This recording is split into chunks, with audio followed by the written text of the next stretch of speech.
Welcome back to Deena's creative space.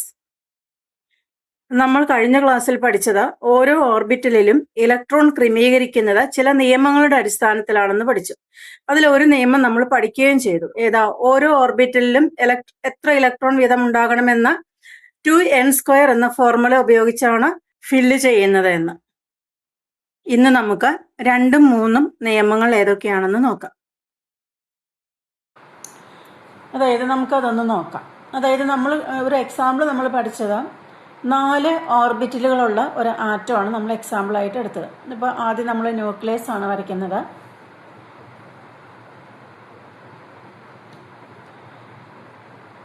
ഒന്നാമത്തെ orbital, രണ്ടാമത്തെ orbital, മൂന്നാമത്തേത്, നാലാമത്തെ ഓർബിറ്റൽ. ഇപ്പോൾ ഈ രണ്ടാമത്തെ നിയമം അനുസരിച്ച് പറയുന്നത് ആദ്യത്തെ ഓർബിറ്റിൽ നമുക്ക് കെ ഷെല്ല് നമ്മൾ പേര് കൊടുത്തല്ലോ. ഈ കെ ഷെല്ലിൽ എത്ര ഇലക്ട്രോൺസ് ഫില്ല് ചെയ്യാൻ പറ്റും? നമ്മുടെ ഈ ഫോർമുല അനുസരിച്ച് 2n² എന്നുള്ള ഫോർമുല അനുസരിച്ച് നോക്കുമ്പോൾ ഇത് ഒന്നാമത്തെ ഷെല്ലല്ലേ.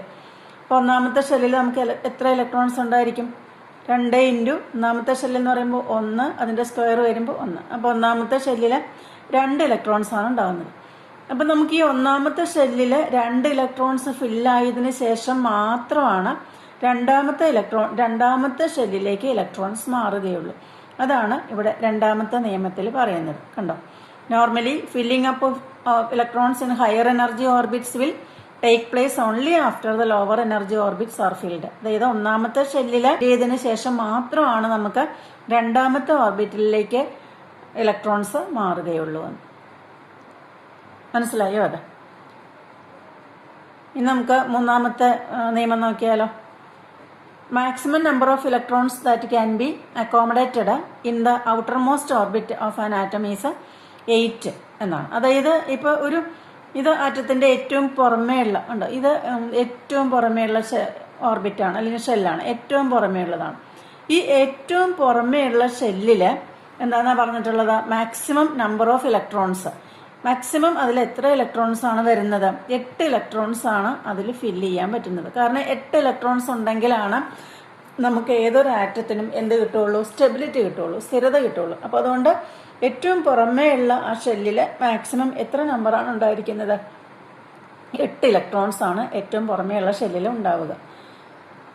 ക്ലിയർ ആയോ? ഇതാ നമുക്ക് താഴെ ഇനി കുറച്ച് ടേബിൾ തന്നിട്ടുണ്ട്. അപ്പോൾ ആ ടേബിളും കൂടെ ഒന്ന് ചെയ്ത് നോക്കുമ്പോൾ മനസ്സിലാവും.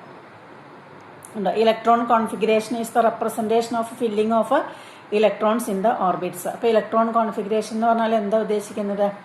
It is the representation of filling of electrons in the orbits. അതായത് ഓരോ ഓർബിറ്റുകളിലും കണ്ടോ, ഓരോ ഓർബിറ്റ് എന്ന് പറയുമ്പോൾ K shell, L shell, M shell, N shell അല്ലേ? ഈ ഓരോന്നിലും ഇലക്ട്രോൺസ് എത്രയാണ് ഫില്ല് ചെയ്യുന്നത്? അതിനെയാണ് നമ്മൾ ഇലക്ട്രോൺ വിന്യാസം അല്ലെങ്കിൽ ഇലക്ട്രോൺ കോൺഫിഗറേഷൻ എന്ന് പറയുന്നത്.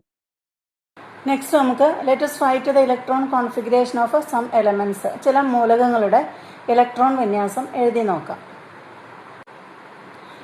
ആദ്യം കൊടുത്തേക്കുന്ന മൂലകം ഏതാണ്? എലമെന്റ് ഏതാ? ഹൈഡ്രജൻ. അപ്പോൾ ഹൈഡ്രജന്റെ അറ്റോമിക് നമ്പർ അവിടെ കൊടുത്തിട്ടുണ്ട് അല്ലേ? ഏതാ ഹൈഡ്രജന്റെ അറ്റോമിക് നമ്പർ? ഏതാ? ഹൈഡ്രജന് ഒരാറ്റം മാത്രമേ ഉള്ളൂ.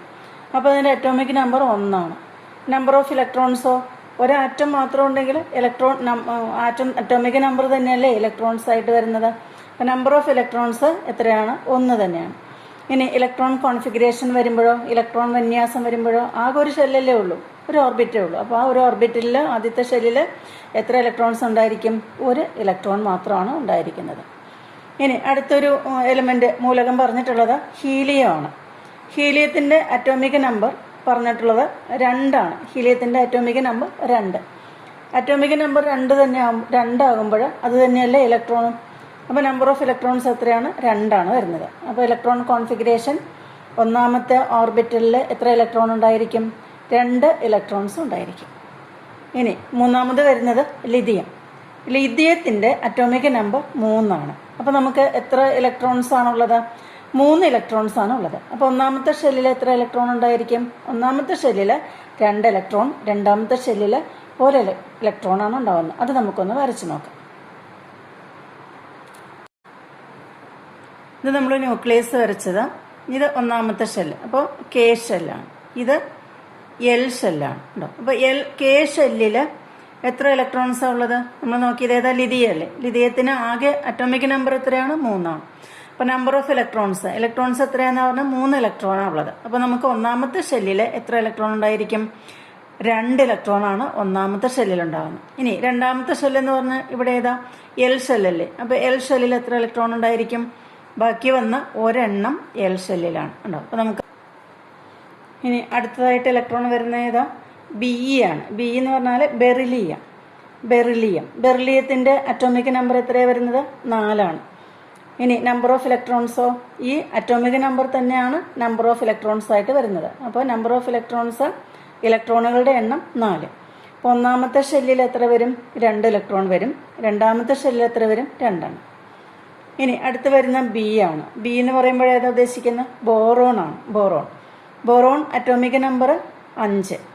Number of electrons atomic number തന്നെയാണ് ഇലക്ട്രോണുകളും. അപ്പോൾ നമ്പർ ഓഫ് ഇലക്ട്രോൺസ് 5. അപ്പോൾ ഒന്നാമത്തെ ഷെല്ലിൽ 2 വരും. പിന്നെ രണ്ടാമത്തെ ഷെല്ലിൽ വരുന്നത് 3. ഇനി അടുത്ത് വരുന്നത് കാർബൺ ആണെങ്കിൽ അറ്റോമിക് നമ്പർ 6, ഇലക്ട്രോണുകളുടെ എണ്ണവും 6 തന്നെ. അപ്പോൾ ഒന്നാമത്തെ ഷെല്ലിൽ 2 ഇലക്ട്രോൺ വരും. അടുത്ത ഷെല്ലിൽ രണ്ടാമത്തെ ഷെല്ലിൽ 4 ഇലക്ട്രോൺ വരും. ഇനി അടുത്തായിട്ട് വരുന്ന എൻ എന്ന് പറഞ്ഞാൽ നൈട്രജന്റെ ആകെ അറ്റോമിക് നമ്പർ 7. നമ്പർ ഓഫ് ഇലക്ട്രോണുകളുടെ എണ്ണവും 7 തന്നെ. അപ്പോൾ ഒന്നാമത്തെ ഷെല്ലിൽ 2 വരും അല്ലേ. ബാക്കി വരുന്ന 5 രണ്ടാമത്തെ ഷെല്ലിൽ വരും. അപ്പോൾ നമുക്ക് രണ്ടാമത്തെ ഷെല്ലിൽ മാക്സിമം എത്ര ഇലക്ട്രോൺസ് ഫില്ല് ചെയ്യാൻ പറ്റും? മറന്നുപോയോ? രണ്ടാമത്തെ ഷെല്ലിൽ ഫില്ല് ചെയ്യാൻ പറ്റുന്ന ഇലക്ട്രോണുകളുടെ എണ്ണം 2n² വരുമ്പോൾ 2 ഇൻറ്റു എന്ന് പറഞ്ഞാൽ രണ്ടാമത്തെ ഷെല്ലാണ് അല്ലേ. 2 അപ്പോൾ 2² വരുമ്പോൾ എത്ര വന്നു? 2 ഇൻറ്റു 2 4, 4 ഇൻറ്റു 2 8. അപ്പോൾ നമുക്ക് രണ്ടാമത്തെ ഷെല്ലിൽ മാക്സിമം എത്ര ഇലക്ട്രോൺസ് ആവാം? 8 ഇലക്ട്രോൺസ് വരെ ആവാം. പക്ഷെ ഇവിടെ നൈട്രജന് രണ്ടാമത്തെ ഷെല്ലിൽ എത്ര ഇലക്ട്രോണാണ് വന്നേക്കുന്നത്? 5 ഇലക്ട്രോൺ. അതായത് ആകെ ഇലക്ട്രോണുകളുടെ എണ്ണം 7. അപ്പോൾ ആദ്യത്തെ ഷെല്ലിൽ 2, രണ്ടാമത്തെ ഷെല്ലിൽ 5 വന്നു. ഇനി അടുത്തതായിട്ട് ഓക്സിജന്റെ അറ്റോമിക് നമ്പർ 8, ഇലക്ട്രോണുകളുടെ എണ്ണം 8. അപ്പോൾ ആദ്യത്തെ ഷെല്ലിൽ 2 ഇലക്ട്രോൺ, പിന്നെ രണ്ടാമത്തെ ഷെല്ലിൽ 6 ഇലക്ട്രോൺ. പിന്നെ അടുത്ത് വരുന്ന എഫ് ആണ്. എഫ് എന്ന് വരുമ്പോൾ ഏതാ? ഫ്ലൂറിനാണ്. ഫ്ലൂറിന്റെ അറ്റോമിക് നമ്പർ 9. അപ്പോൾ ഇലക്ട്രോണുകളുടെ എണ്ണവും 9 തന്നെ. ഒന്നാമത്തെ ഷെല്ലിൽ 2. അപ്പോൾ രണ്ടാമത്തെ ഷെല്ലിൽ ബാക്കി വരുന്ന 7 രണ്ടാമത്തെ ഷെല്ലിലും വരും. ഇനി അടുത്ത് വരുന്ന എൻ ആണ്. എൻ എന്ന് പറഞ്ഞാൽ നിയോൺ അറ്റോമിക് നമ്പർ 10. ഇലക്ട്രോണുകളുടെ എണ്ണവും 10. അപ്പോൾ ആദ്യത്തെ ഷെല്ലിൽ 2 വരും. രണ്ടാമത്തെ ഷെല്ലിൽ വരുന്നത് 8 അപ്പോൾ നിയോണിന് എന്തുണ്ട്?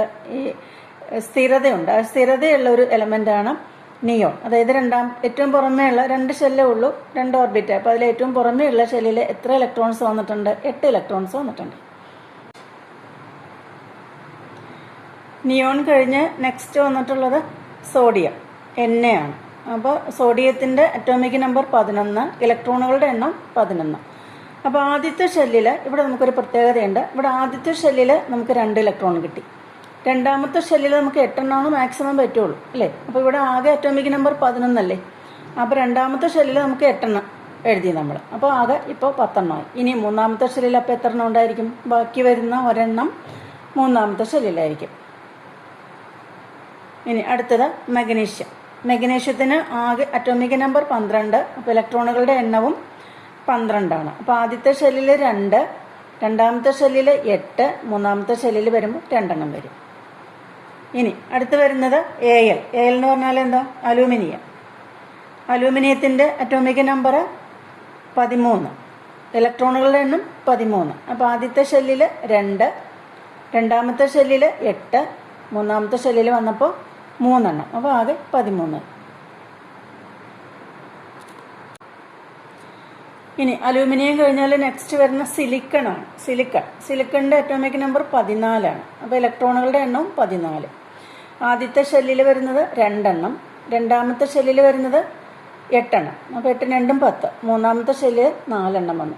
അപ്പോൾ മൊത്തം 14. ഇനി അടുത്ത് വരുന്നത് പി എന്ന് പറഞ്ഞാൽ ഏതാണ്?